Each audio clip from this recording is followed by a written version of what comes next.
क्या राजीव गांधी ने ली थी 1984 के चुनाव में आरएसएस से मदद?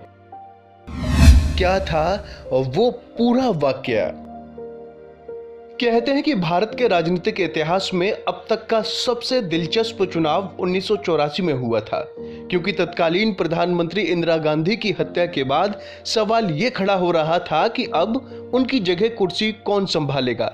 हालांकि कहते हैं कि राजीव गांधी इसके लिए बिल्कुल भी तैयार नहीं थे, लेकिन पार्टी के आला नेताओं ने किसी तरह उनको समझाया और प्रधानमंत्री के लिए उम्मीदवार घोषित कर दिया।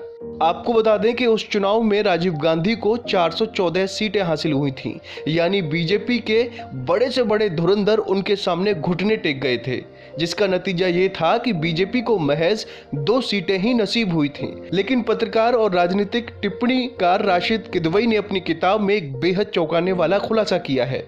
दरअसल किताब की माने तो राजीव गांधी ने उस चुनाव में अपनी जीत के लिए राष्ट्रीय स्वयंसेवक संघ यानी आरएसएस का सहारा लिया था। दरअसल साल 2018 में प्रकाशित हुई राशिद किदवई की किताब 24 Akbar road, a short history of the people behind the fall and the rise of the Congress में भारत की राजनीति में ऐसे जटिलताओं को उजागर किया गया है। किताब में the big tree and the sampling नाम से तीसरा चैप्टर है, जिसमें किदवई इसकी शुरुआत तत्कालीन प्रधानमंत्री इंदिरा गांधी की हत्या से करते हैं। उन्होंने लिखा, इंदिरा गांधी की हत्या की खबर पाकर जैसे ही राजीव गांधी दिल्ली पहुंचे, पीसी अलेक्जेंडर यानी इंदिरा गांधी के प्रमुख सचिव और अन्य करीबियों ने उन्हें बताया कि कैबिनेट और कांग्रेस पार्टी चाहती है कि वो प्रधानमंत्री बने। अलेक्जेंडर ने कहा कि राजीव को सोनिया से अलग रखने के भी निर्देश हैं। सोनिया ने राजीव से कहा कि वो ऐसा ना करें, लेकिन राजीव गांधी को लगा कि ऐसा करना उनका कर्तव्य है। यहीं से राजीव गांधी का सबसे महत्वाकांक्षी राजनीतिक चरण शुरू हुआ। 24 और 27 दिसंबर 1984 में चुनाव कराने का ऐलान किया गया। राशिद किदवई ने लिखा कि राजीव गांधी का प्रचार अभियान काफी आक्रामक था।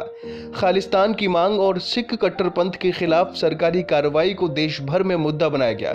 इस पूरे प्रचार अभियान के पीछे रणनीति ये थी कि हिंदुओं के भीतर असुरक्षा की भावना पनपाई जाए और ये प्रदर्शित किया जाए कि उन्हें बचा सकने की क्षमता सिर्फ राजीव गांधी और कांग्रेस में है। राजीव गांधी ने प्रचार अभियान के दौरान 50,000 किलोमीटर की यात्रा एरोप्लेन और सड़क मार्गों से की थी। इसी दौरान उन्होंने हिंदुत्व ब्रांड ऑफ पॉलिटिक्स को भी भुनाने की कोशिश की। राशिद किदवई की किताब के मुताबिक राजीव गांधी ने इसे लेकर तब के सरसंघ चालक बाला साहेब देवरस के साथ एक गुप्त बैठक की थी। इस गुप्त बैठक में संघ की तरफ से कांग्रेस को मदद का आश्वासन दिया गया। किताब के मुताबिक उस चुनाव में स्वयंसेवकों ने कांग्रेस की जीत के लिए वोट मांगे थे। हालांकि राशिद किदवई की किताब ये भी दावा करती है कि बीजेपी की तरफ से ऐसी किसी बैठक को हमेशा नकारा गया। किताब में जिक्र है कि राजीव गांधी की कोशिशों ने चुनावी नतीजों की तस्वीर बिल्कुल राजीव गांधी के पक्ष में बनाई। वो इतनी सीटें लेकर लोकसभा पहुंचे जितनी सीटें उनके नाना जवाहरलाल नेहरू और मां इंदिरा गांधी भी नहीं हासिल कर सके थे। गौरतलब है कि नागपुर से उस चुनाव में कांग्रेस के टिकट पर सांसद बने बनवारी लाल पुरोहित ने भी 2007 में कुछ ऐसा ही दावा किया था। उन्होंने साल 2007 में कहा था कि राजीव गांधी ने मुझसे पूछा था कि क्या आपकी देवरस से पहचान है। मैंने जवाब दिया, हाँ बिल्कुल। तो राजीव गांधी ने मुझसे पूछा कि क्या अगर राम जन्मभूमि पर शिलान्यास कराने का दावा किया जाए तो संघ हमें मदद करेगा। तो दोस्तों, उम्मीद है आपको हमारी ये जानकारी पसंद आई होगी। ऐसी ही तमाम अपडेट्स के लिए आप देखते रहिए वन इंडिया।